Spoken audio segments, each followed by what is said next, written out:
merupakan, kita akan lewat struktur ini kita akan mengerti identitas diri kita sebagai warga GPIB. Apa sih identitas diri kita ini sebagai warga GPIB? Mari Kak Loli dilanjut.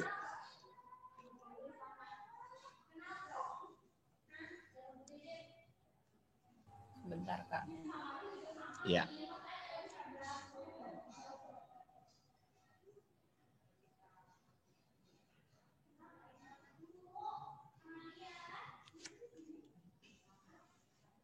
Ya, jadi tadi seperti yang Kakak bilang bahwa kita belajar struktur dan sistem penata layanan GPIB ini untuk memahami keterpanggilan kita sebagai warga GPIB sebagai sebuah identitas diri. Kalau kita memahami berangkatnya dari kata eklesia. Eklesia itu tidak saja artinya kita dipanggil ke dalam, tapi juga kita dipanggil keluar. Mengapa kita dipanggil keluar? Karena ketika kita semua warga GPIB, siapapun kita itu, baik itu anak-anak maupun orang tua sekalipun, maka kita harus memahami bahwa keterpanggilan kita untuk di keterpanggilan kita di dalam warga gereja, kita mempunyai suatu tugas bahwa kita akan diutus oleh Tuhan untuk agar orang-orang bisa keluar dari kegelapan menuju kepada terang Tuhan. Makanya yang ditekankan di sini adalah eklesia ini berarti kita semua warga GPIB dipanggil keluar untuk memperkenalkan siapa Tuhan Yesus itu. Dari manakah kita harus berangkat untuk menjalankan tugas dan misi gereja itu untuk memperkenalkan Tuhan Yesus, maka kita akan memahami jati diri kita dulu. Apa yang menjadi tugas dan tanggung jawab kita. Lanjut kalau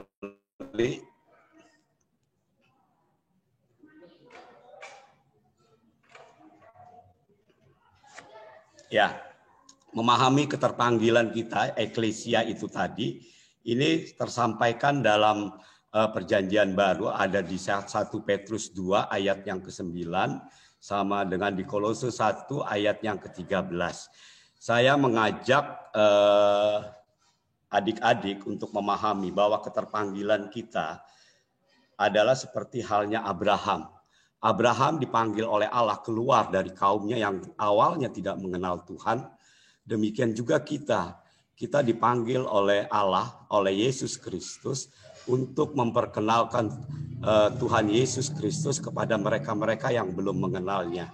Jadi di sini kita sebagai gereja ini jangan dilihat dari bentuk bangunannya, tapi gereja ini merupakan sekumpulan orang yang percaya kepada Allah, kepada Yesus Kristus. Kita diutus oleh Yesus Kristus untuk keluar, untuk mengajak orang-orang keluar dari kegelapan kepada terangnya yang ajaib.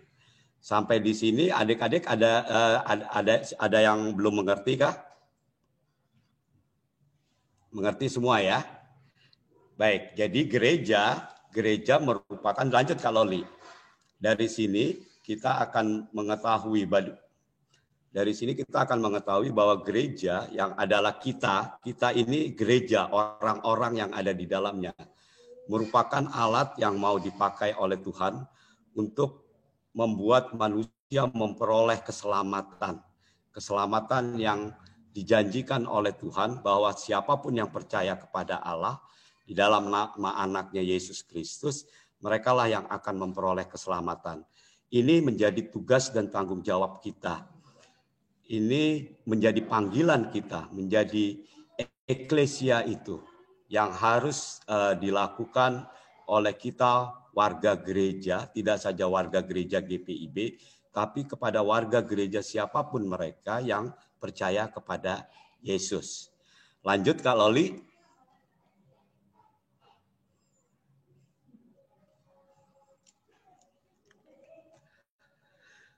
Ya, lanjut. Lalu pertanyaannya adik-adik, kalau kita sudah mengerti akan apa itu eklesia, mengapa kita dipanggil keluar?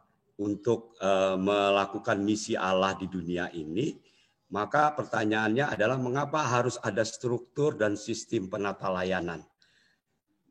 Apa sih itu struktur dan sistem penata layanan? Dan bagaimana struktur dan sistem penata layanan yang ada di GPIB khususnya? Kita lanjut. Kalau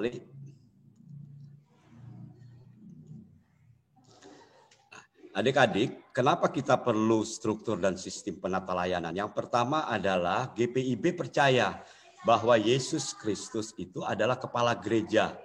Dan gereja kita ini, gereja umat yang ada di dalamnya merupakan tubuhnya yang harus tersusun rapi dan juga segala sesuatunya harus diselenggarakan secara tertib. Jadi adik-adik nanti ketika dipanggil oleh Allah, setelah nanti adik-adik mendapatkan peneguhan CD, maka adik-adik akan dipanggil oleh Allah, dipanggil keluar. Mengapa? Karena adik-adik juga harus melakukan suatu misi.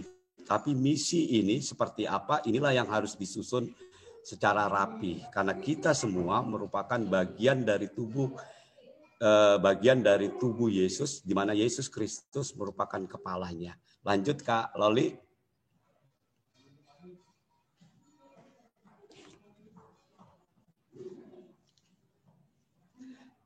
Nah, ini mengapa kita memerlukan struktur dan sistem penata layanan. Tadi yang pertama dan saat ini yang kedua, bahwa GPIB merasa terpanggil untuk membangun suatu sosial masyarakat dengan melaksanakan fungsi kenabian selaku gereja atau jemaat yang misioner. Jadi kita ini merupakan orang-orang yang harus melaksanakan fungsi kenabian kita ketika Allah memanggil kita untuk menjadi orang-orang yang misioner, jemaat yang misioner, untuk memberikan perhatian yang serius terhadap masalah-masalah kemanusiaan. Kita tahu bahwa di banyak tempat ada begitu banyak masalah-masalah kemanusiaan yang membelenggu kita semua. Lalu ada masalah-masalah lingkungan hidup dan ada juga hal-hal yang berhubungan dengan dampak negatif akibat dampak dari globalisasi dan lain-lainnya. Hal ini dilakukan baik secara perorangan juga ada di tingkat jemaat, tingkat mupal, di tingkat sinodal maupun secara oikumenis. Di tingkat jemaat kita tahu di jemaat Horeb ada banyak orang yang dipanggil oleh Allah untuk menjadi pelayan-pelayan Allah yang kesemuanya itu harus disusun dengan rapi agar mendapat saat melakukan misi Allah itu menjadi benar-benar jemaat yang misioner melakukan tugas dan panggilannya. Kita lanjut Kak Loli.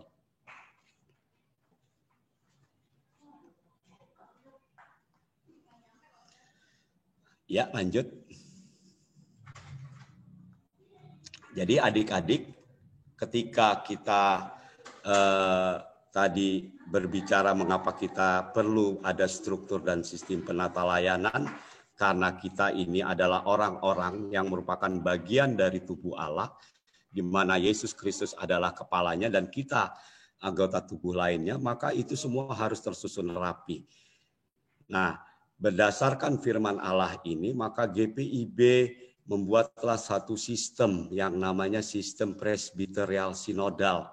Sistem presbiterial sinodal ini adalah untuk memperlengkapi kita orang-orangnya, gereja dalam menjalankan misi Allah dengan cara sesuai dengan apa yang ditentukan oleh GPIB. Karena itu adik-adik kita nanti akan bicara apa itu presbiterial sinodal. Maka kita lanjut, Kak Loli.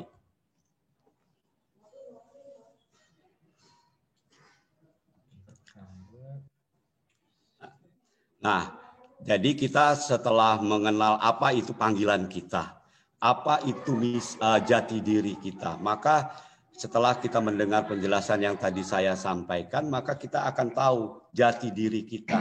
Ketika kita dipanggil oleh Allah, dipanggil tidak saja dipanggil ke dalam, tapi kita dipanggil keluar, maka kita akan mengerti jati diri kita, atau kita akan mengerti akan namanya panggilan dan pengutusan kita sebagai apa. Jadi yang pertama panggilan dan pengutusan kita adalah yang pertama itu koinonia. Artinya persekutuan, bersekutuan. Ada orang-orang, kita ini dipanggil oleh Allah ke dalam untuk bersekutu, memuji dan memuliakan Allah. Setelah kita bersekutu, kita akan melayani Allah. Melayani Allah di mana? Melayani Allah pertama-tama kita melayani Allah di lingkup internal kita. Yaitu di gereja, kita melayani. Yang kalau di GPIB disebut dengan namanya diakonia. Jadi yang pertama itu koinonia, yang kedua itu setelah kita melayani maka kita wajib yang melakukan satu kesaksian. Kesaksian inilah adik-adik yang disebut dengan kita dipanggil keluar. Kita bersaksi bahwa Tuhan Yesus Kristus itu adalah Tuhan yang dapat menyelamatkan, yang dapat membawa orang-orang yang awalnya ada di kegelapan masuk ke dalam terang karena anugerah Tuhan. Ini jati diri kita. Jati diri kita sebagai warga GPIB, yaitu kita harus melakukan persekutuan, kita harus melayani, lalu setelah itu kita harus bersaksi tentang kasih Allah, tentang ajaran-ajaran yang diajarkan oleh Yesus Kristus. Nah, adik-adik, inilah jati diri kita sebagai warga GPIB. Jati diri kita adalah panggilan dan pengutusan kita untuk melakukan koinonia, untuk melakukan diakonia, dan untuk melakukan marturia. Jadi kalau adik-adik nanti ditanya, apa sih jati diri adik-adik sebagai warga gereja, khususnya sebagai warga GPIB, ya berarti jati diri kita harus bersekutu. Kita harus rajin ke gereja, melakukan persekutuan, baik itu di ibadah hari Minggu, baik itu nanti di ibadah-ibadah pelkat, baik itu nanti ada di ibadah rumah tangga. Itulah bentuk persekutuan. Lalu setelah kita bersekutu, maka kita diwajibkan untuk melayani sesama kita. Ada banyak warga jemaat di internal gereja kita yang membutuhkan pelayanan dari adik-adik. Ketika nanti adik-adik sudah diteguhkan, maka adik-adik akan juga mendapatkan panggilan. Panggilan tidak saja panggilan keluar, tapi adik-adik juga mendapatkan panggilan untuk melayani di gereja. Lalu yang ketiga, jati diri kita adalah bersaksi, kesaksian, marturia. Ini yang menjadi panggilan Allah yang sangat penting. Ketika kita sudah mengenal Yesus Kristus, maka orang lain pun diharapkan juga dapat lewat kita dikenalkan siapa itu Yesus Kristus, agar mereka orang lain yang belum mengenal Yesus Kristus juga mengenalnya dan mendapatkan keselamatan. Jadi sampai di sini adik-adik mengerti apa jati diri kita? Mengerti, Kak? Ada yang ingin bertanya? Ada yang kurang jelas? Jelas. Kalau ada yang kurang jelas, silakan ditanya dulu karena kita nanti akan masuk dalam strukturnya. Jadi sekali lagi adik-adik, inilah jati diri kita sebagai warga gereja, khususnya warga GPIB.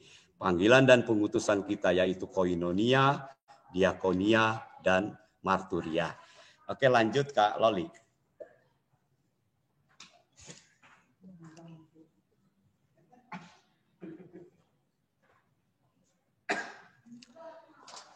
Ya, adik-adik, ini seperti yang tadi saya sampaikan, kita benar-benar harus mengingat bahwa tanpa memiliki identitas diri sebagai gereja, diri kita tidak akan dapat eksis hadir di tengah-tengah masyarakat untuk menyaksikan kemuliaan Tuhan bagi sesama ciptaannya. Jadi adik-adik, nanti ketika telah diteguhkan, mendapatkan peneguhan CD, adik-adik harus mengaplikasikan identitas diri ini di tengah-tengah masyarakat. Karena sebagai jemaat yang misioner, panggilan keluar itulah yang menjadi sangat penting untuk mengenalkan siapa itu Tuhan Yesus Kristus. Siapa dia, siapa yang dapat menyelamatkan. Ini menjadi tugas dan panggilan kita di tengah-tengah masyarakat. Lanjut Kak Loli.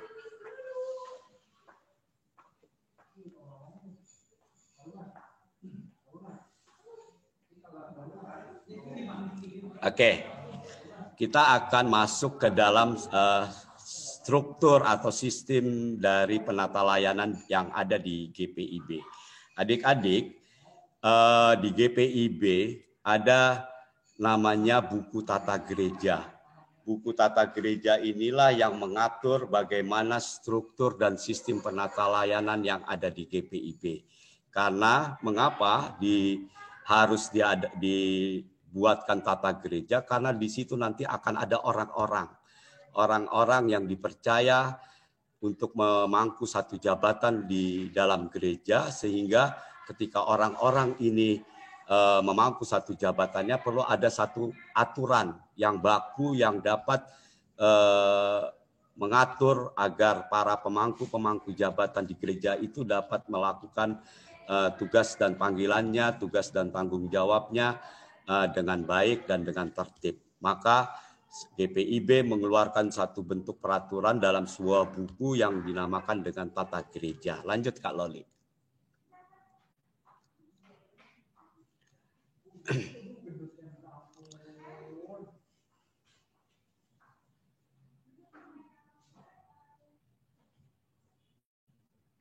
Ya, pertanyaannya kenapa sih kok kita butuh tata gereja, sedangkan ada orang bertanya kenapa kita butuh tata gereja, padahal sudah ada Alkitab dengan 10 perintah hukum Tuhan di dalamnya.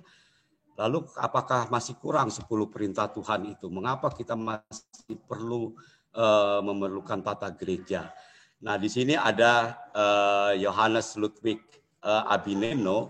Beliau adalah seorang dosen di Sekolah Tinggi Teologi Jakarta, menyampaikan mengapa kita memerlukan tata gereja. Di saat kita menjalankan misi Allah sebagai jemaat yang misioner, ketika kita semua dipanggil oleh Allah untuk melakukan, untuk bersaksi di tengah-tengah dunia ini, maka misi Allah itu dipercayakan seluruhnya kepada kita. Nah, ketika misi Allah ini dipercayakan seluruhnya kepada kita, maka perlu ada aturan-aturan yang jelas agar misi Allah itu tidak menjadi simpang siur. Harus ada aturannya, harus ada pokok-pokok apa yang harus disampaikan. Lalu yang kedua adalah maksud pelayanan ialah pembangunan gereja atau jemaat. Adik-adik tahu sebagai jemaat yang misioner, sebagai warga gereja, ketika kita mendapatkan panggilan dan pengutusan kita, maka alasan utamanya adalah untuk pembangunan gereja. Pembangunan gereja ini bukan dilihat dalam bentuk bangunannya, tapi lebih kepada orang-orang yang ada di dalamnya. Jadi kita akan menjalankan misi Allah melalui pelayanan untuk pembangunan jemaat Allah yang misioner. Yang ini disampaikan sesuai dengan apa yang ada di firman Tuhan lewat Alkitab di Efesus 4 ayat 11 sampai dengan ayatnya yang ke-12. Sampai di sini adik-adik sudah mengerti mengapa kita memerlukan tata gereja? Sudah mengerti? Ngerti, Pak. Oke, kita lanjut Kak Loli.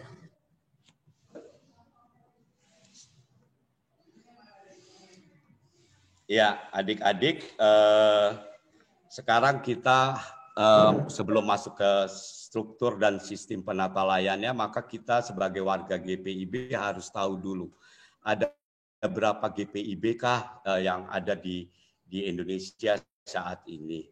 Adik-adik kalau dilihat di layar ada 322 jemaat, artinya ada 322 GPIB yang ada di Indonesia saat ini. Tapi ini data yang lama, kalau tidak salah saat ini sudah ada 326 jemaat GPIB yang tersebar dari Aceh sampai dengan ke Bali dan Sulawesi Selatan. Jadi semuanya total ada 326 jemaat GPIB dan GPIB Horeb termasuk di dalamnya. Dari 326 jemaat GPIB itu ada 328 pos-pos pelayanan dan kesaksian yang tersebar di seluruh Indonesia. Dalam hal ini ada di Kalimantan, di Sumatera. Ini pos-pos Pelkes ini adalah jemaat-jemaat yang kecil yang ada di pelosok-pelosok.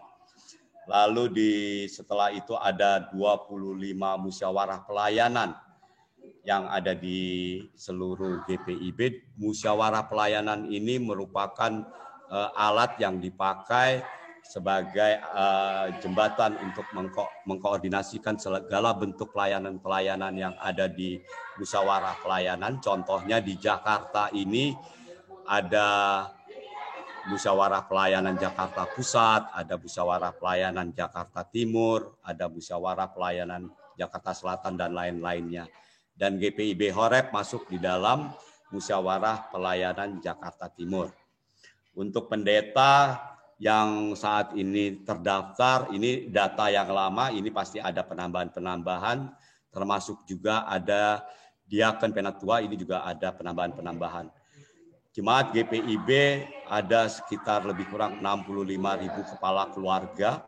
Ini juga pasti ada penambahan karena ini data yang lama. Dan dari 65.000 kepala keluarga itu ada di kurang lebih 325.000 jiwa yang terdaftar sebagai warga GPIB. Lanjut Kak Loli.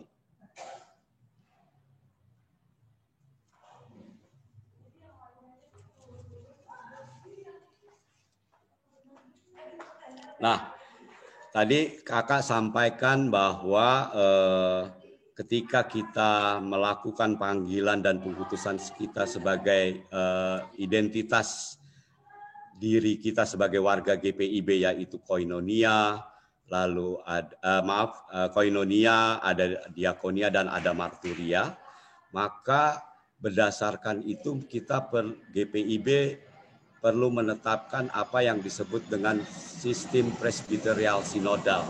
Sistem presbiterial sinodal ini untuk mengatur, merupakan sistem pemerintahan yang ada di GPIB. Apa itu presbiterial sinodal? Melakukan persekutuan, pelayanan, dan kesaksian ini menjadi hak dan tanggung jawab warga kita, menjadi hak dan tanggung jawab kita semua sebagai warga gereja. Maka diperlukan suatu sistem apa yang tepat untuk dilakukan saat kita menjalankan misi Allah di tengah-tengah dunia ini agar mendatangkan keteraturan. Maka disebutlah dengan suatu sistem yang namanya presbiterial sinodal. Sistem presbiterial sinodal ini mau menyampaikan bahwa jemaat, di setiap jemaat itu dilakukan oleh beberapa komponen-komponen atau struktur-struktur agar semuanya dapat berjalan dengan baik. Nah, yang pertama di dalam penyampaian sistem presbiterial sinodal, maka di masing-masing jemaat, seperti di GPIB Horeb contohnya, di dalamnya akan ada yang namanya pimpinan jemaat. Lalu untuk menyusun segala macam program-program kerja, maka akan ada yang namanya komponen sidang majelis jemaat. Lalu ketika menyampaikan harus melaksanakan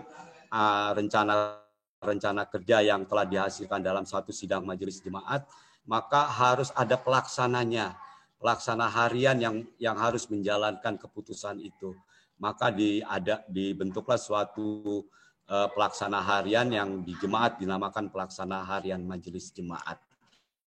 Nah, pelaksana harian majelis jemaat ini tidak bisa melaksanakan rencana-rencana kerja yang sudah diputuskan dalam satu sidang majelis jemaat, karena mereka adalah orang-orang yang secara jumlah sangat terbatas. Pelaksana harian majelis jemaat bersama dengan pimpinan jemaat, maka perlu ada dibentuk suatu badan untuk membantu mereka. Namanya kalau di GPIB itu disebut dengan unit-unit misioner. Siapa unit-unit misioner ini? Unit-unit misioner ini contohnya adalah misalnya pelkat-pelkat, dari pelkat PA sampai kepada pelkat PKLU. Mereka inilah yang disebut dengan namanya unit-unit misioner. Lalu ada panitia-panitia, lalu ada komisi-komisi, itulah yang disebut dengan unit-unit misioner. Lanjut Kak Loli. Nah, dari persekutuan, pelayanan, kesaksian yang merupakan hak dan tanggung jawab warga gereja, lalu ada di tengah-tengah jemaat ada yang namanya pimpinan jemaat, yaitu majelis jemaat, lalu ada beberapa komponen di dalamnya. Semuanya ini diatur karena GPIB ini tidak hanya bicara GPIB 1-2 saja, tidak hanya bicara GPIB Horeb saja. Tapi tadi seperti yang kakak sampaikan, ada 326 jemaat GPIB yang tersebar dari Provinsi Aceh sampai dengan di Provinsi Sulawesi Selatan. Ini semua perlu diatur dengan baik.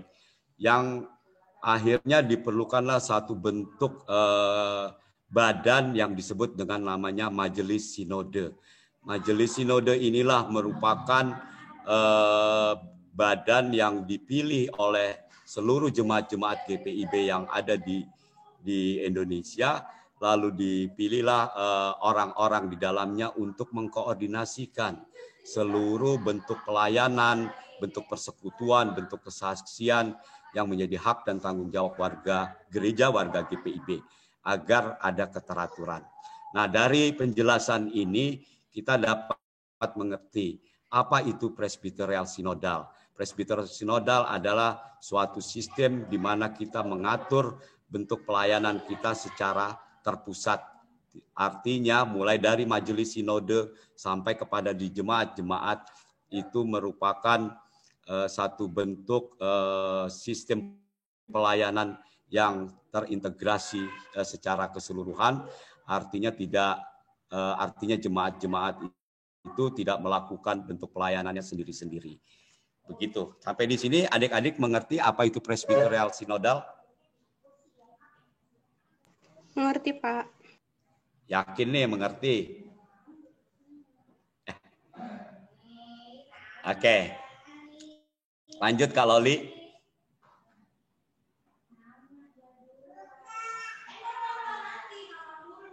Nah, sekarang kita masuk untuk lebih mengenal jati diri kita ini. Jati diri kita sebagai warga gereja.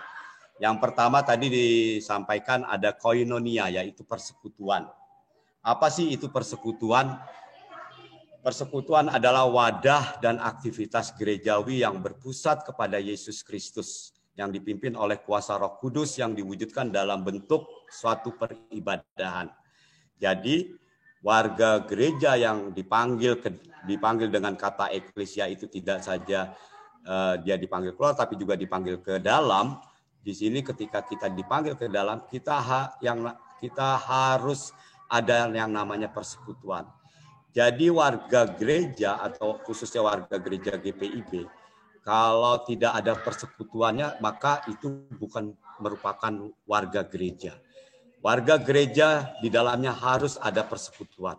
Tanpa ada persekutuan, tanpa adanya persekutuan orang-orang yang percaya kepada Yesus Kristus, maka itu bukan merupakan warga gereja. Maka yang pertama tadi, jati diri kita harus ada persekutuan, harus ada koinonia di dalamnya. Untuk melakukan apa? Untuk melakukan segala aktivitas gerejawi yang pusatnya ada pada Yesus Kristus. Dan ini dipimpin melalui Roh Kudus untuk diwujudkan dalam suatu bentuk kegiatan yang dinamakan peribadahan. Peribadahannya peribadahan apa saja? Lanjut Kak Loli.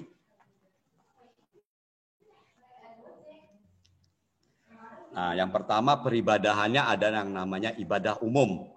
Ibadah umum itu seperti apa sih? Ibadah hari Minggu ini yang setiap saat di hari Minggu kita bersekutu, melakukan persekutuan sebagai orang percaya untuk berbakti kepada Allah melalui persekutuan. Lalu ada ibadah hari raya Kristiani.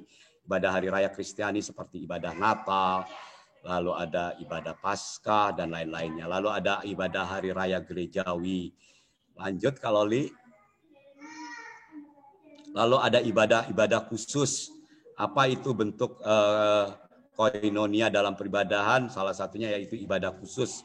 Apa itu ibadah khusus? Ibadah peneguhan pejabat gereja. Penatua, diaken ini disebut juga merupakan pejabat-pejabat gereja, pejabat-pejabat yang harus melayani umatnya. Nah, pejabat-pejabat ini harus diteguhkan dalam suatu bentuk peribadahan yang disebut dengan ibadah khusus, masuk dalam ibadah khusus, yaitu ibadah peneguhan pejabat gereja. Lalu ada ibadah pemakaman. Jika ada kedukaan di warga jemaat, maka kita juga bersekutu untuk memberikan penguatan lewat ibadah pemakaman. Lalu ada ibadah pemberkatan perkawinan. Lanjut Kak Loli.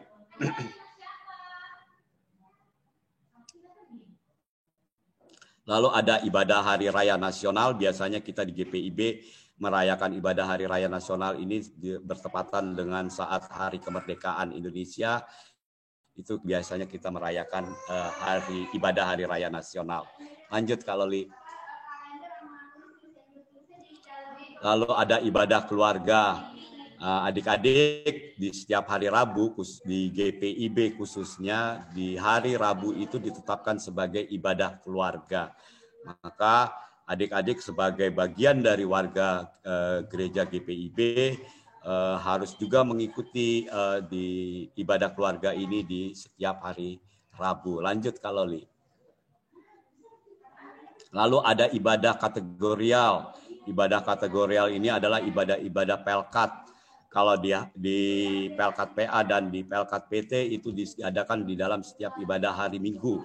Ada ibadah hari Minggu pelayanan anak, ada ibadah hari Minggu persekutuan teruna. Lalu ada ibadah gerakan pemuda. Lalu ada ibadah kaum perempuan, pelkat PKP, dan seterusnya sampai dengan kepada ibadah pelkat PKLU, persekutuan kaum lanjut usia. Lanjut kalau Li. Lalu ada ibadah-ibadah lainnya yang memang dianggap diperlukan untuk melaksanakan bentuk persekutuan dalam ibadah. Misalnya ada pengucapan syukur karena mungkin keluarga merasa bahwa syukur anugerah yang sudah diterima dari Allah kepada keluarga tersebut, maka keluarga menginginkan adanya ibadah pengucapan syukur. Ini termasuk dalam ibadah-ibadah lain ya.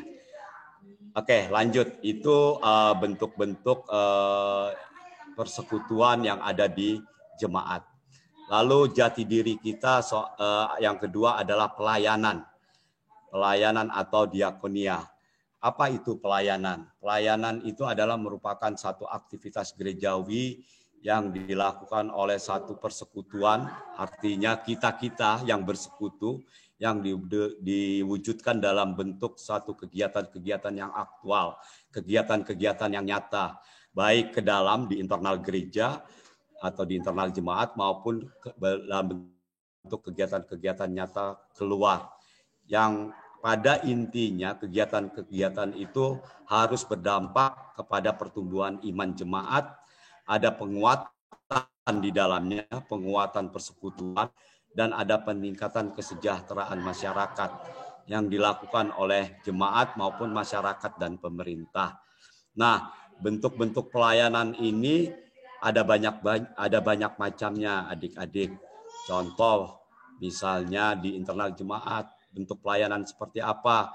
Misalnya ada kedukaan, maka gereja atau jemaat akan melakukan bentuk pelayanan untuk melayani keluarga yang sedang berduka cita dalam bentuk peribadahan atau membantu dalam hal pemakaman dan segalanya. Seperti itu. Kita lanjut Kak Loli, ini jati diri kita yang kedua, lalu ini jati diri kita yang ketiga. Apa itu kesaksian? Kesaksian merupakan pengungkapan iman. Pengungkapan iman dari warga gereja yang setelah melakukan persekutuan, lalu melakukan pelayanan, maka warga gereja akan melakukan satu bentuk kesaksian pengungkapan iman dan kesetiaan kepada Yesus Kristus yang diwujudkan dalam bentuk kegiatan-kegiatan yang berhubungan dengan penanggulangan kemiskinan. Lalu ada masalah-masalah kemanusiaan, lalu ada lingkungan hidup dan partisipasinya dalam kehidupan berpolitik. Kita tahu bahwa ada banyak orang-orang di luar yang mengalami bencana-bencana. Disinilah kita harus hadir sebagai warga gereja. Kita hadir di tengah-tengah mereka yang sedang mengalami penderitaan akibat adanya bencana. Entah itu bencana banjir, entah itu bencana apapun, kita hadir di tengah-tengah mereka, kita memberikan penguatan, kita memberikan pelayanan, entah itu dalam bentuk bansos dan segala macam yang bisa dilakukan. Intinya semuanya itu merupakan pengungkapan iman kita sebagai warga gereja dan kesetiaan kita kepada Yesus Kristus yang saat hadir di tengah-tengah dunia ini, Yesus Kristus hadir di tengah-tengah mereka yang menderita. Maka kita pun diajak untuk mencontoh apa yang dilakukan oleh Tuhan kita Yesus Kristus. Untuk memberikan penguatan kepada mereka-mereka di tengah-tengah kesusahan mereka. Itu bentuk kesaksian yang bisa dilakukan. Ada banyak hal yang bisa dilakukan sebagai ungkapan iman kita dalam kita bersaksi bahwa Yesus pun hadir di tengah-tengah mereka. Begitu, lanjut Kak Loli.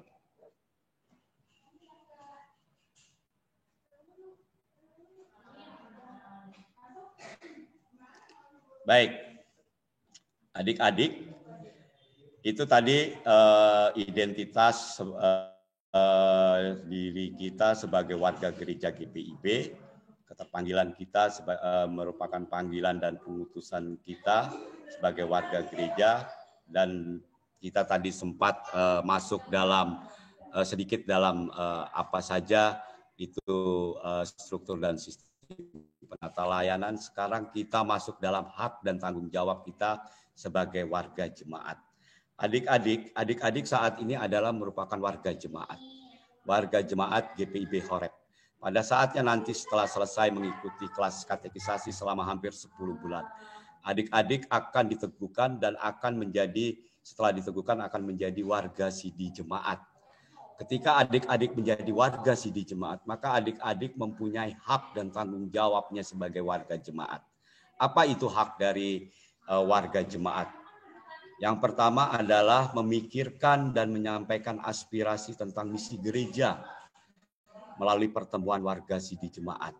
Ini hak adik-adik yang didapatkan sebagai warga sidi jemaat. Ketika adik-adik sebagai anggota warga Horeb, warga gereja Horeb, warga jemaat Horeb, maka adik-adik mempunyai hak untuk memikirkan misi gereja. Tapi tidak hanya memikirkan, tapi juga menyampaikan aspirasi dari adik-adik tentang misi gereja itu harus seperti apa. Nah, ini disampaikan melalui satu pertemuan yang disebut dengan pertemuan warga sidi jemaat. Kapan pertemuan warga sidi jemaat ini dilakukan? Biasanya pertemuan warga sidi jemaat ini dilakukan pada saat ketika jemaat itu mau menyusun program kerja dan anggaran.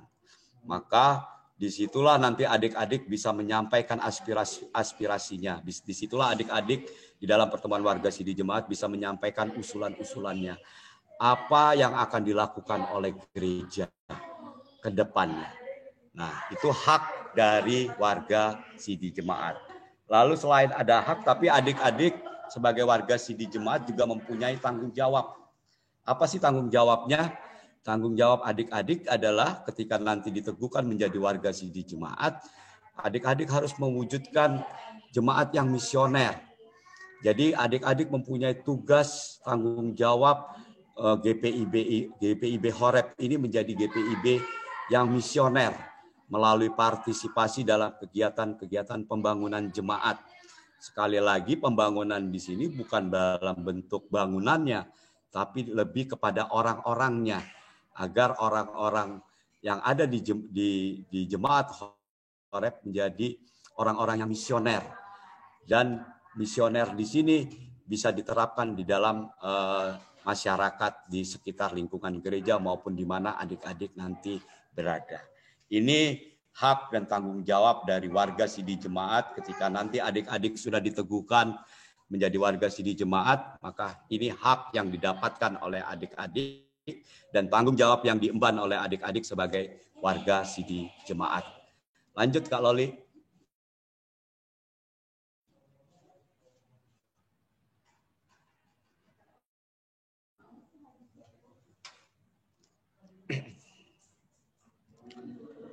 Baik, adik-adik tadi kita bicara soal sistem presbiterial sinodal. di mana di dalamnya ada pimpinan jemaat. Siapakah pimpinan jemaat di GPIB Horeb? Pimpinan jemaat di GPIB Horeb adalah majelis jemaat. Majelis jemaat GPIB Horeb itu siapa? Majelis jemaat GPIB Horeb itu adalah para diaken, penatua, dan pendeta. Lalu pertanyaannya, kok pimpinannya banyak ya? Harus majelis jemaat, kenapa pimpinannya bukan satu? Itulah yang dimaksud dengan presbyterial sinodal. Jadi presbyterial sinodal merupakan orang-orang yang dipilih oleh warga jemaat sebagai diaken, penatua, dan pendeta yang mengambil keputusan secara kolektif kolegial. Inilah presbyterial sinodal, karena ada diaken, penatua, pendeta sebagai pimpinan jemaat yang disebut dengan majelis jemaat. Majelis jemaat akan mengambil setiap keputusan-keputusan apapun itu untuk kepentingan jemaat di jemaat setempat secara kolektif kolegial, secara musyawarah. Tidak merupakan keinginan orang per orang, tapi merupakan keputusan dari seluruh diaken, penatua, dan pendeta yang ada di jemaat itu. Jadi majelis jemaat ini merupakan pimpinan jemaat. Tapi di dalam kelembagaan majelis jemaat ini ada seorang ketua yang untuk mengetuai atau memimpin jemaat majelis jemaat ini. Itu diketuai, jadi majelis jemaat itu diketuai oleh seorang pendeta yang ditempatkan oleh majelis sinode GPIB untuk berada di tengah-tengah satu jemaat. Inilah pimpinan jemaat. Jadi pimpinan jemaat di GPIB Horeb siapa? Kalau ditanya nanti adik-adik ada yang menanya, siapa pimpinan jemaat di GPIB Horeb? Pimpinan jemaatnya adalah majelis jemaat. Siapa yang mengetuai majelis jemaat? Yaitu seorang pendeta yang sudah ditempatkan oleh majelis sinode. Mengerti adik-adik sampai di sini? Adik-adik? Ngerti, Pak. Oke. Ini pimpinan yang ada di jemaat. Kita lanjut Kak Loli.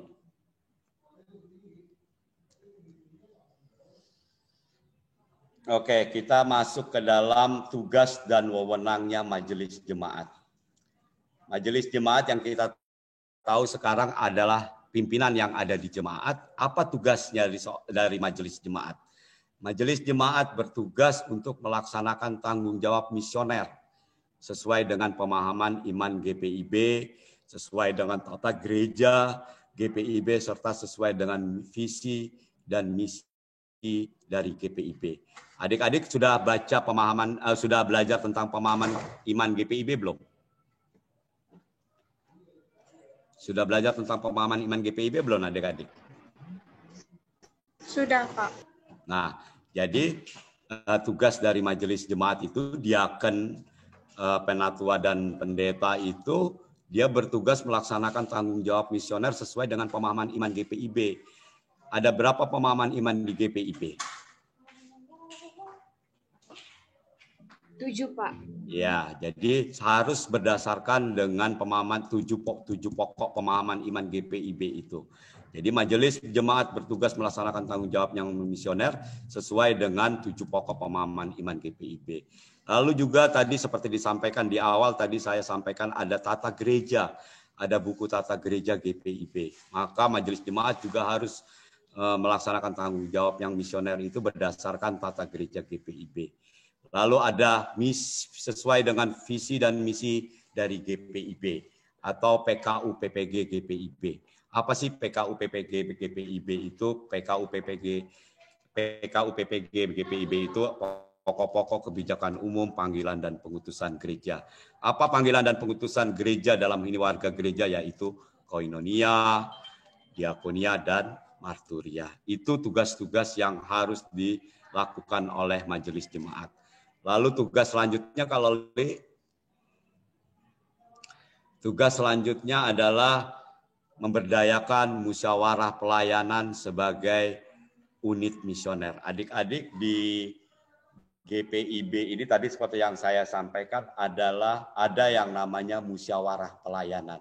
Di Jakarta ini ada beberapa musyawarah pelayanan sesuai dengan kota Madiyah di mana GPIB itu berada.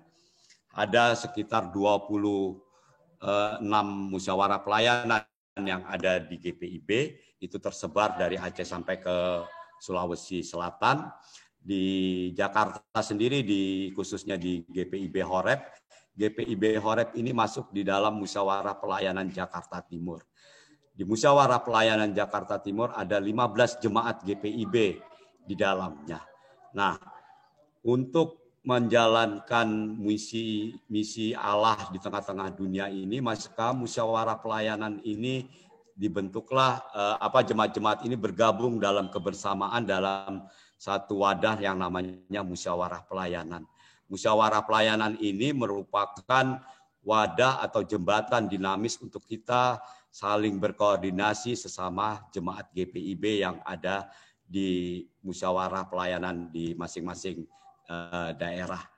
Jadi kita musyawarah pelayanan ini melalui majelis jemaatnya, dia memberdayakan dirinya, MUPEL ini memberdayakan dirinya untuk menjadi unit misioner di tengah-tengah masyarakat.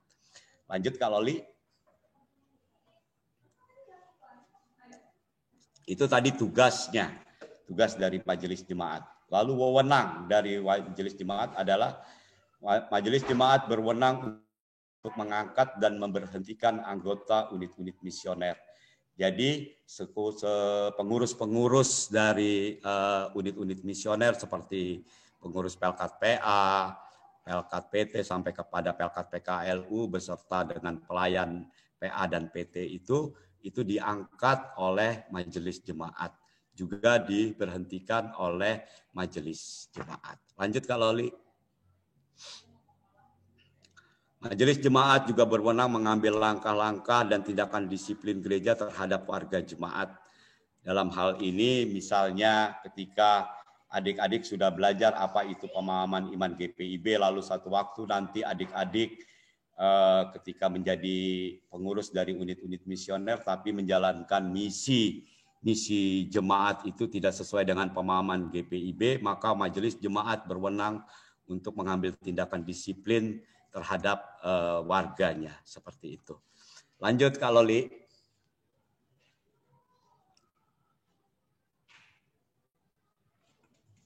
Baik. Lalu kita masuk dalam sidang majelis jemaat. Apa itu sidang majelis jemaat? Tadi kita sudah tahu bahwa pimpinan di jemaat itu adalah majelis jemaat. Majelis jemaat merupakan pimpinan yang ada di masing-masing jemaat. Nah, majelis jemaat ini bertugas melakukan atau melaksanakan tanggung jawabnya sesuai dengan yang tadi saya sampaikan, pemahaman iman GPIB dan segala macamnya, dan juga wewenang-wewenangnya. Jadi majelis jemaat ketika ingin merencanakan satu program kerja yang sesuai dengan misi gereja, sesuai dengan visi dan misi GPIB, maka majelis jemaat ini, para diaken, para penatua, para pendeta yang ditempatkan akan melakukan yang namanya sidang majelis jemaat. Di dalam sidang majelis jemaat ini, segala rencana, segala hal yang akan dilakukan di jemaat itu akan diputuskan. Jadi sidang majelis jemaat akan memberikan satu bentuk keputusan yang tertinggi yang ada di jemaat. Keputusan inilah yang nanti akan menjadi acuan untuk dilaksanakan dalam bentuk kegiatan-kegiatan yang sudah diprogramkan di jemaat masing-masing. Lanjut Kak Loli.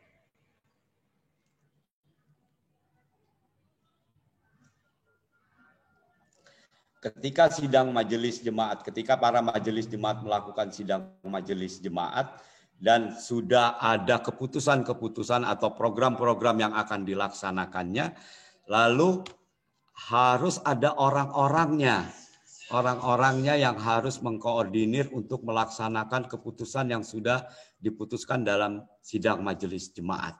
Siapa orang-orangnya? Maka orang-orangnya itu dibentuklah yang namanya pelaksana harian majelis jemaat. Pelaksana harian atau yang ini pelaksana harian ini biasanya selalu dikatakan PHMJ. Nah, PHMJ inilah yang nantinya bekerja untuk melaksanakan kerja hariannya untuk mengaplikasikan atau mengimplementasikan bentuk keputusan yang sudah diputuskan di sidang majelis jemaat. Mereka bertugas dan bertanggung jawab melaksanakan keputusan sidang majelis jemaat. Berapa orang pelaksana harian majelis jemaat itu tergantung dari kebutuhan yang ada di jemaat setempat biasanya. Kalau di GPIB Horeb ada 11 orang PHMJ, mulai dari ketua sampai dengan kepada bendahara. Tapi ada juga jemaat yang PHMJ-nya tidak sampai 11, ada 7 orang, bahkan ada yang hanya 5 orang. Itu disesuaikan dengan kebutuhan yang ada di jemaat masing-masing. Lanjut Kak Loli. Jadi pelaksana harian ini merupakan orang-orang yang melaksanakan keputusan dari sidang majelis jemaat sehari-hari. Lalu ada yang namanya unit-unit misioner.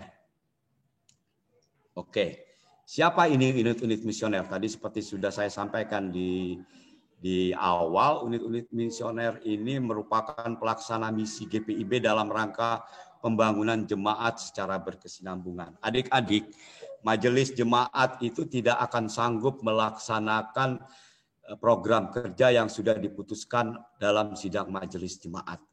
Majelis jemaat akan menyerahkannya kepada PHMJ, dalam hal ini PHMJ tidak akan sanggup mereka melaksanakan program kerja yang sudah diputuskan. Mereka membutuhkan bantuan. Bantuannya itu kepada siapa? Kepada unit-unit misioner. Siapa itu unit-unit misioner? Unit-unit misioner itu yang pertama adalah pelkat-pelkat.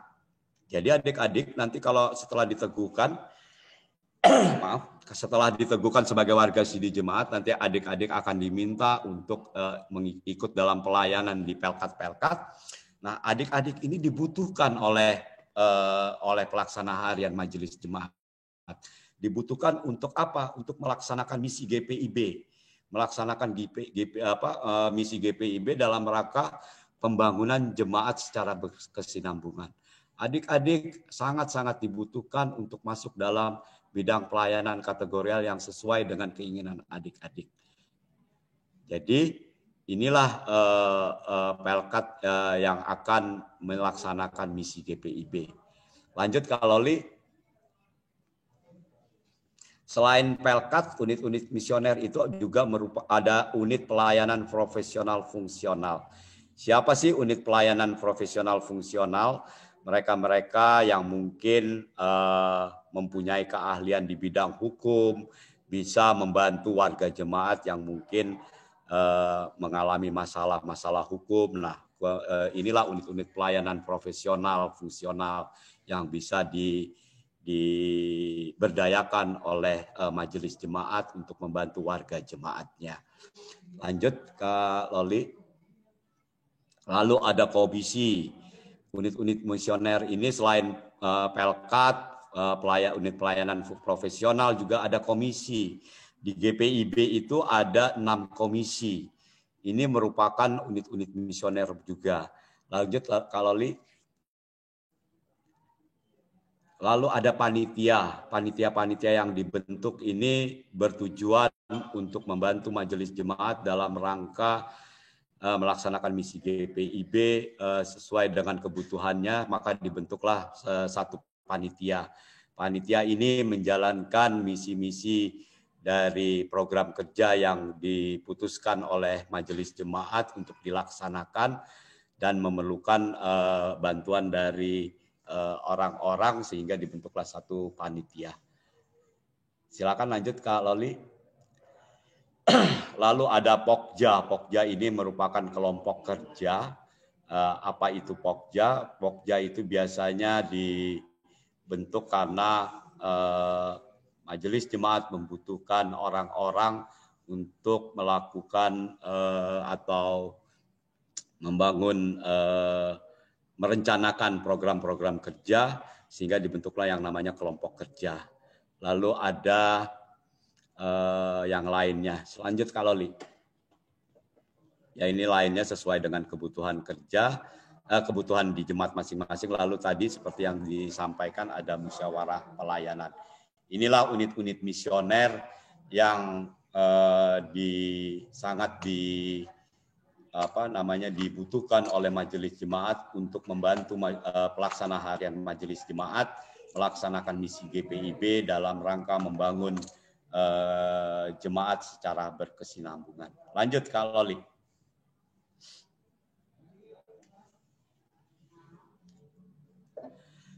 Ya. Adik-adik tadi di awal juga saya menyampaikan ada yang namanya lembaga majelis sinode. Siapa sih majelis sinode ini? Apa itu lembaga majelis sinode? Majelis sinode merupakan lembaga yang dibentuk oleh satu persidangan yang disebut dengan persidangan sinode untuk mewujud nyatakan pemerintahan Kristus dalam memimpin perjalanan kebersamaan GPIB secara kolektif dan kesejawatan. Adik-adik tadi kan disampaikan di awal bahwa GPIB ini tidak hanya 1-2, tapi ada 226 jemaat GPIB yang tersebar di Indonesia ini.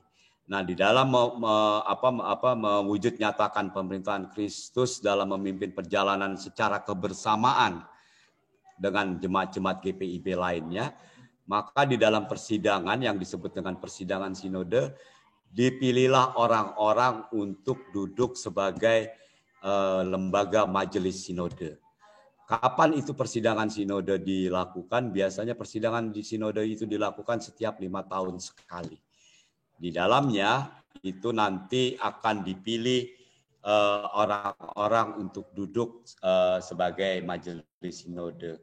Dan mereka akan bertugas untuk membangun atau memimpin perjalanan kebersamaan bersama-sama dengan jemaat-jemaat GPIB yang ada. Lanjut Kak Loli.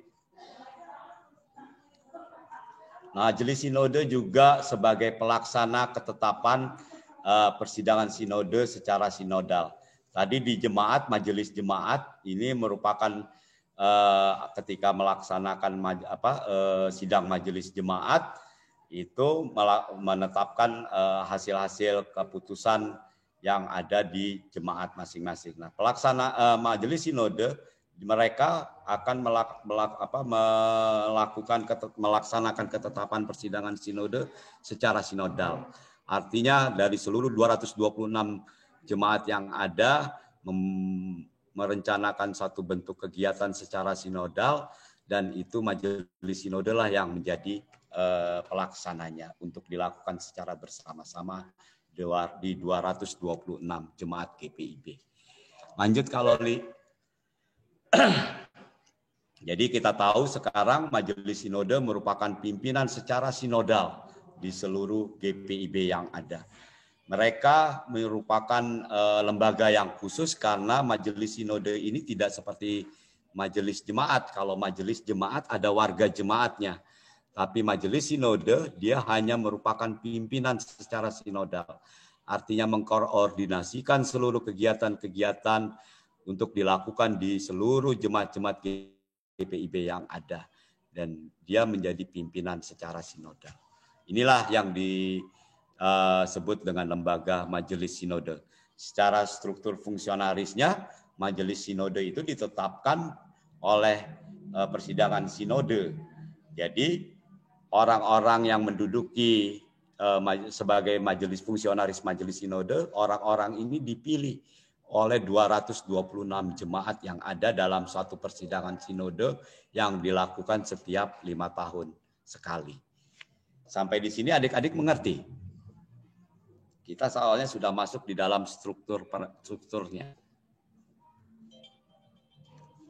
Kita lanjut kalau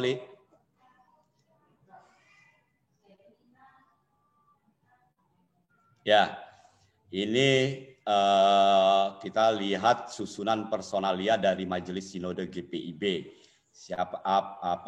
Strukturnya apa-apa aja di dalam pembidangannya. Lanjut kalau baik, yang pertama adalah ketua umum.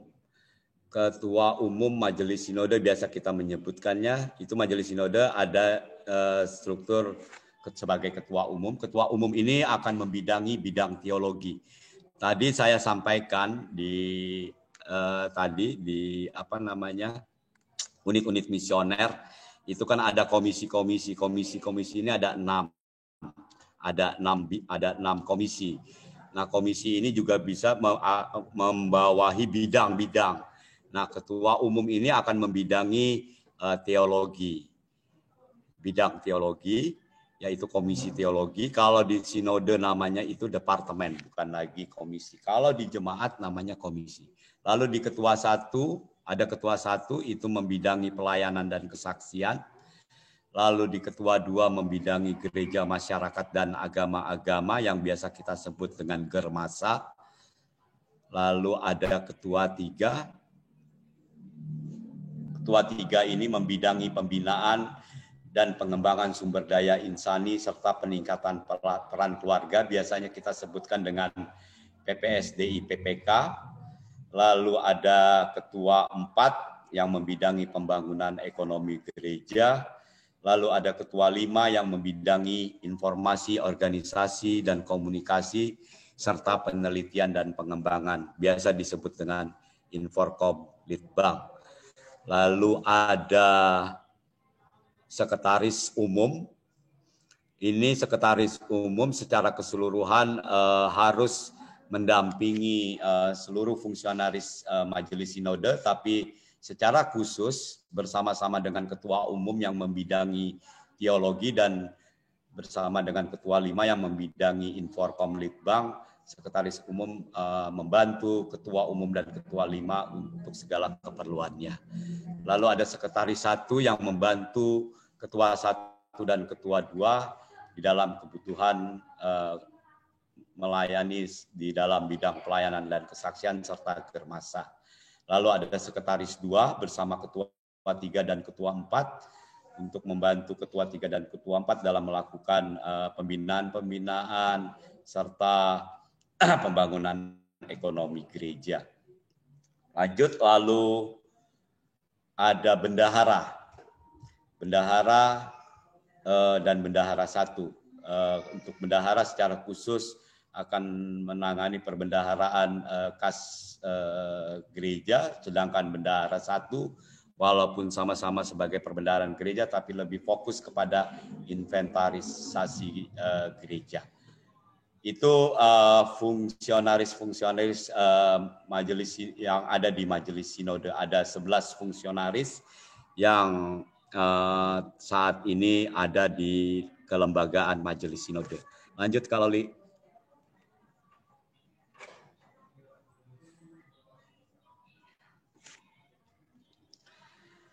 Adik-adik dalam menjalankan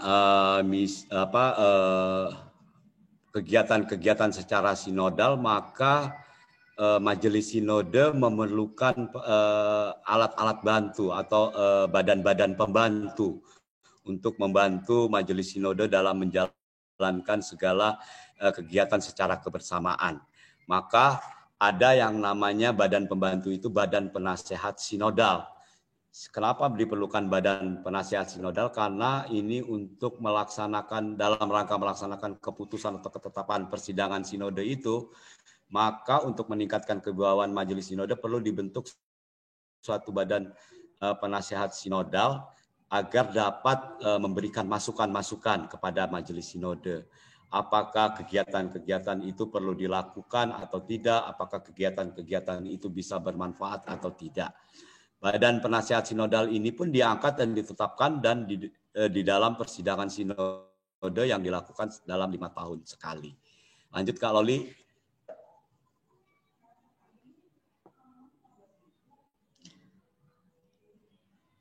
Di dalam menjalankan kebersamaannya, maka alat-alat kelengkapan yang dibutuhkan oleh Majelis Sinode ada unit-unit misioner. Tadi sudah disampaikan ada badan-badan ada pelkat-pelkat, ada segala macam. Lalu ada kepala kantor dan kepala biro yang harus bekerja membantu Majelis Sinode untuk surat menyurat. Lalu ada yang namanya Badan BPPG, Badan Pemeriksa Perbendaharaan Gereja. Badan Pemeriksa Perbendaharaan Gereja ini mereka bertugas untuk memeriksa sebagai akuntan di lembaga sinode untuk memeriksa perbendaharaan gereja. Lanjut kalau ini mereka ini sebagai alat-alat kelengkapan dari majelis sinode. Nah, adik-adik, tadi kakak sudah sampaikan ada yang namanya pertemuan warga sidi jemaat. Siapa sih warga sidi jemaat? Adik-adik nanti tadi seperti yang kakak sampaikan, saat nanti adik-adik telah diteguhkan, maka adik-adik juga termasuk sebagai seorang warga sidi jemaat. Nah, warga sidi jemaat ini tugasnya apa? Dan kapan ketemuannya? Nah, pertemuan warga sidi jemaat ini biasanya di jemaat-jemaat dilakukan setiap setahun sekali. Ketika melakukan pertemuan ini, apa yang dilakukan? Yang dilakukan adalah mereka memberikan aspirasi, lalu memberikan usulan-usulan, agar usulan-usulan itu menjadi masukan saat para fungsionaris majelis jemaat, saat para pimpinan jemaat ini duduk bersama untuk menyusun rencana kerja dan anggaran jemaat untuk tahun pelayanan berikutnya. Jadi nanti adik-adik pasti akan mendapatkan undangan ketika diteguhkan sebagai warga sidi jemaat. Adik-adik akan diundang untuk bertemu dalam satu pertemuan, dan di dalam pertemuan ini adik-adik akan diminta usulannya, aspirasi-aspirasinya, apa saja yang harus dilakukan oleh gereja, misalnya di gereja Horeb untuk menjadi gereja yang misioner itu apa saja sih yang harus dilakukan. Adik-adik akan dapat memberikan usulan-usulan ini. Lanjut Kak Loli.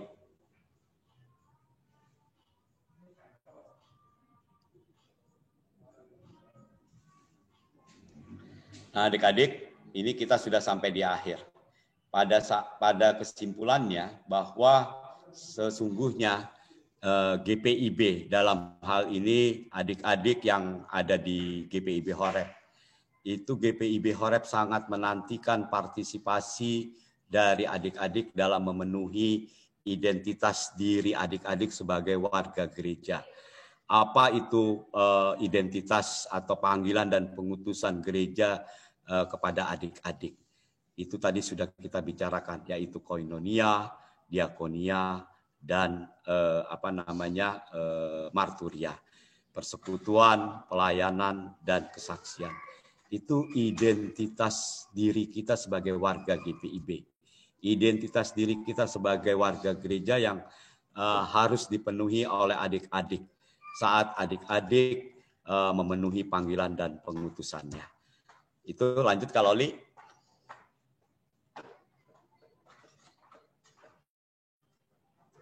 Ya, terima kasih. Itu penjelasan dari sistem, dari struktur dan sistem penata layanan GPIB secara keseluruhan. Jika ada adik-adik yang belum jelas, adik-adik dapat bertanya. Silakan Kak Loli, saya kembalikan. Baik, terima kasih Bapak Penatua David Wibisono atas penjelasannya. Adik-adik, hari ini kita sudah banyak sekali mengetahui bagaimana struktur penata layanan di GPIB. Kita sudah melihat tadi apa sebenarnya yang bisa kita lakukan sebagai warga jemaat GPIB, khususnya GPIB Jemaat Horeb, begitu ya. Jadi tadi ada peran-perannya, ada koinonia, ada diakonia, ada marturia. Nah, itu semua nanti akan kita wujud nyatakan dalam peran kita sebagai salah seorang warga gereja. Jadi kesimpulannya seperti tadi Bapak Penatua David sampaikan, mari kita sama-sama semuanya. Sebagai warga gereja, kita juga diajak untuk mewujud nyatakan semua misi-misi GPIB dalam kehidupan kita berjemaat. Baik adik-adik, terima kasih juga Bapak Penatua David Wibisono atas pelayanannya pada siang hari ini. Terima kasih Kak Loli. Tuhan memberkati Bapak dan keluarga. Nih. Hari ini juga ada Bapak Sri Harjono bergabung bersama kita. Selamat siang Pak Sri. Sudah kembali dari Tanah Karo ya. Pak Sri. Semoga semuanya lancar kemarin. Pak Sri baru saja mantu istilahnya gitu ya. Oke. Baik, adik-adik, materi sampai sini ada yang mau bertanya mungkin dalam struktur penata layanan tadi sudah jelas semua atau gimana? Tadi hari ini cukup banyak yang kita cerna begitu ya. Majelis itu. Iya, betul Kak Loli. Jadi adik-adik memang harus mengerti sistem dari GPIB itu apa sih yang tadi disebutkan dengan presbyterial sinodal itu. Lalu saat menjalankan sistem presbyterial sinodal itu apa komponen-komponen apa aja yang ada di dalamnya itu benar-benar adik-adik harus mengerti. Karena nanti di saat adik-adik setelah diteguhkan sebagai warga sidi jemaat, adik-adik akan langsung bersinggungan dengan, artinya akan berhubungan langsung dengan apa yang tadi saya sampaikan. Adik-adik akan langsung bisa bergabung dengan unit-unit misioner yang ada di jemaat kita, seperti itu.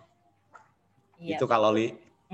Tadi semua itu teori-teorinya, ada flowchart, ada bagannya semua lengkap ya. Nanti bisa dilihat lagi. Prakteknya nanti setelah adik-adik semua di CD istilahnya gitu ya.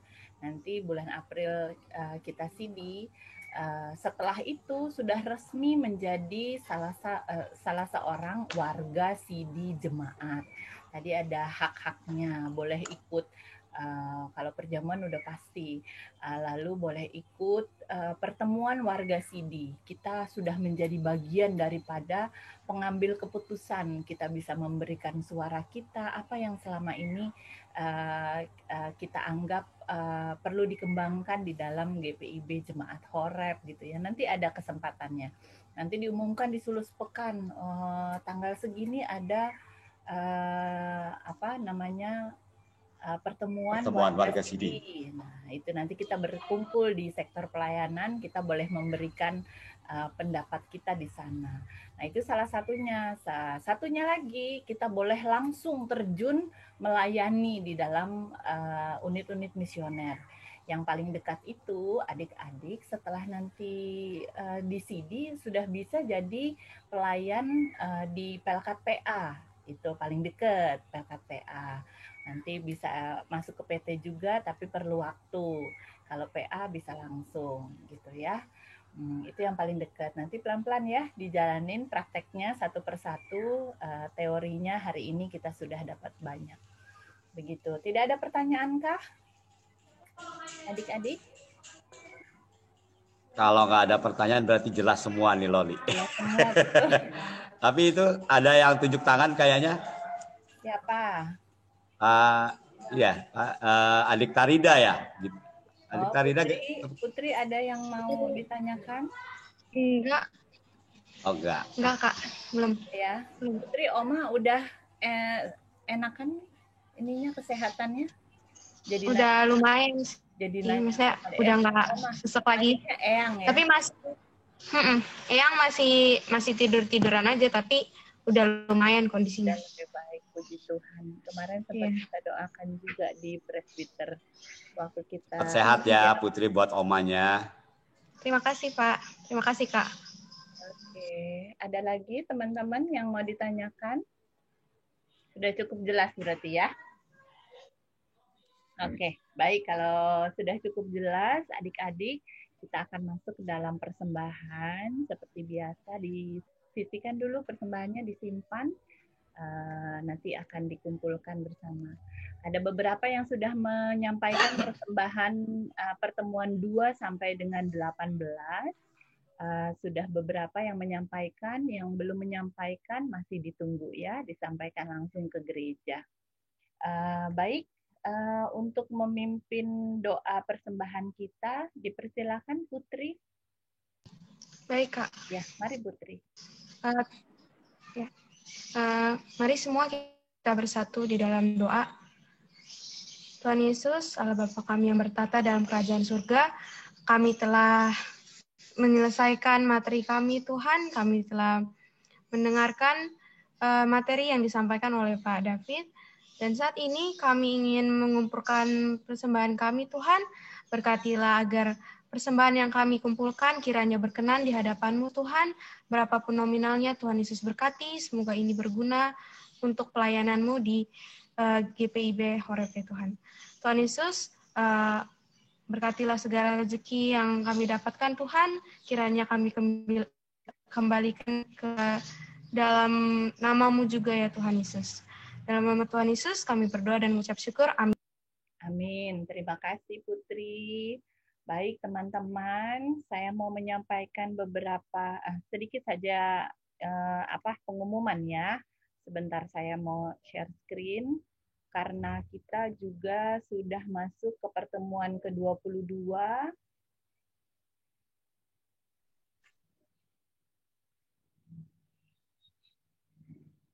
Sebentar. Oke. Sebentar saya share screen ya.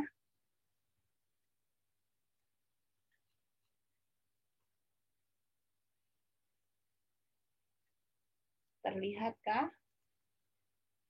Ada Excel ya di layar teman-teman. Kita ini berada di pertemuan ke-22. Ini yang biru nih semua ya.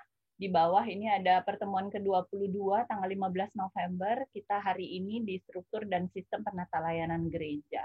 Kalau teman-teman lihat, jadwal kita berikutnya adalah hari Minggu depan, tanggal 22 November, pertemuan ke-23. Kita akan menyambung istilahnya topik hari ini juga, disambung ke minggu depan, fungsionaris pelayanan gereja. Nah, setelah itu, berikutnya kita akan bertemu kembali di hari Jumat untuk evaluasi. Evaluasi apa saja yang dievaluasikan, ini yang semua ditandai biru dari pertemuan 15 sampai 23. Jadi dari panggilan dan pengutusan gereja turun terus sampai yang materi minggu depan fungsionaris pelayanan gereja. Nah, kalau adik-adik ini evaluasi kita yang ketiga. Nah, kalau dilihat dari 1 tahun kita belajar ini akan ada 4 kali evaluasi. Ini evaluasi yang ketiga merupakan evaluasi dengan bahan pembelajaran terbanyak. Dari 15 sampai 23. Ini paling banyak dibandingkan 1, 2, dan 4 nanti. Makanya saya sampaikan hari ini supaya adik-adik mungkin masih bisa ambil waktu sedikit-sedikit untuk mengulang kembali catatan yang dari 16 Oktober ini ya. Coba dilihat-lihat kembali, istilahnya dicicil-cicil karena ini terus terang paling banyak dibandingkan evaluasi-evaluasi yang lalu. Mudah-mudahan soalnya sih nggak bertambah banyak. Mudah-mudahan kita bisa kompres hanya 10 soal seperti biasa, tapi bahannya pun sudah termasuk banyak ini. Jadi kalau boleh tolong dicicil-cicil ya. Jadi kita akan bertemu kembali minggu depan tanggal 22, lalu Jumatnya memang kita tidak akan bertatap muka melalui Zoom, tetapi ada evaluasi yang harus dikerjakan melalui Google Classroom seperti biasa ya. Nanti akan diulang kembali, diingatkan kembali melalui grup. Baik, jelas semua ya teman-teman ya. Oke. Baik, saya rasa itu saja informasi dari saya. Mungkin ada tambahan dari Kak David atau mungkin dari Pak Sri Harjono mungkin? Sebagai pengajar. Dari saya nggak ada Loli. Mungkin ini kalau Loli dari Pak Sri mungkin ya. Pak Sri adakah bersama kita? Mungkin Pak Sri mau menambahkan? Belum ada ya? Kayaknya nggak ada kayaknya Oke. kalau Loli. Baik, kalau belum ada, adik-adik ada pertanyaan mengenai materi kita selama beberapa minggu ini atau mungkin ada pertanyaan untuk yang ke depan-depannya? Tidak ada ya? jangan lupa tugas-tugasnya dikerjakan termasuk pencatatan ibadah hari Minggu ya. Oke, baik.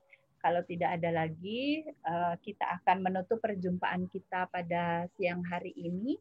Kembali lagi saya menyampaikan terima kasih kepada teman-teman semua, kepada Bapak Penatua David Wibisono. Tuhan memberkati kita selalu. Baik teman-teman, mari kita menutup perjumpaan kita hari ini dengan doa penutup. Hosea, boleh pimpin kita dalam doa, Hosea. Mari menyalakan videonya bagi teman-teman yang bisa. Kita berdoa bersama dengan video menyala. Nanti kita sambung dengan foto. Hosea yang akan pimpin kita dalam doa. Kak, saya ini pakai HP, Kak. Kameranya rusak. Iya. Nggak pakai Nggak laptop apa-apa. ini. Yang bisa aja ya. Iya. Oke. Ayo, mari yang masih mau menyalakan video ditunggu. Hosea titip doa untuk Sharon. Tadi kayaknya lupa Rahel ya. Nggak apa-apa. Hosea tolong ya. Sharon masih agak sakit. Ulang tahun. Sakit. Oh iya. Belum ulang tahun, sakit. Oh. Sharon ya, Hosea ya. Yang berapa, Kak? Hosea, suaranya kurang kenceng, Hosea. Oh, kurang kenceng. Agak dideketin mungkin. Aduh. Bisa? Udah, Kak. Ada nggak? Iya, sudah lumayan. Sharon-nya bukan ulang tahun, Sharon sakit. Sakit. Oke. Oh iya. Iya. Oh iya, Sharon sakit. Oke. Oke. Siap ya. Mari semua kita satu dalam doa. Selamat siang ya Bapa, kami bersyukur padamu karena Engkau telah mengumpulkan kami dan kami di sini berdoa kepadamu ya Tuhan. Kami telah selesai katekisasi ya Tuhan yang diajarkan oleh Pak David ya Tuhan. Berkatilah materi-materi yang telah disampaikan agar berguna bagi kami ya Tuhan. Ya Tuhan, berkati juga teman kami ya Tuhan, Sharon ya Tuhan yang sedang sakit ya Tuhan. Berkati dia Tuhan, berilah dia kesembuhan ya Tuhan. Kami percaya Engkau telah menyembuhkan dia ya Tuhan. Terima kasih ya Tuhan.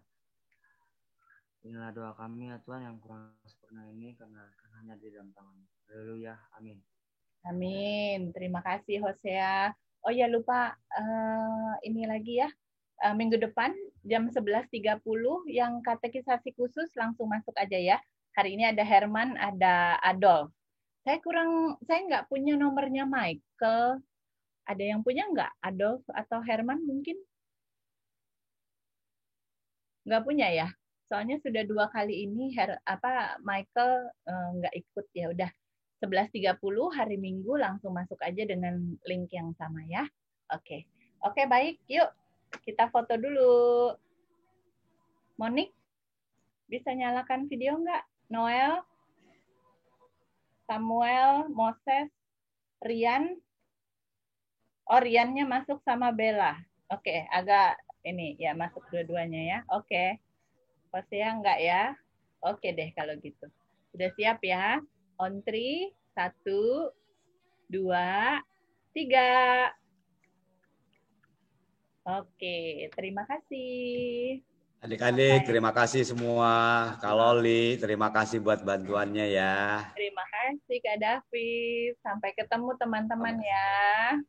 Dadah. Pak Sri, Terima kasih Pak David, terima kasih sama-sama adik-adik. Terima kasih Pak David, terima kasih Kak Loli. Selamat hari Minggu. Sama-sama, selamat hari Minggu semua.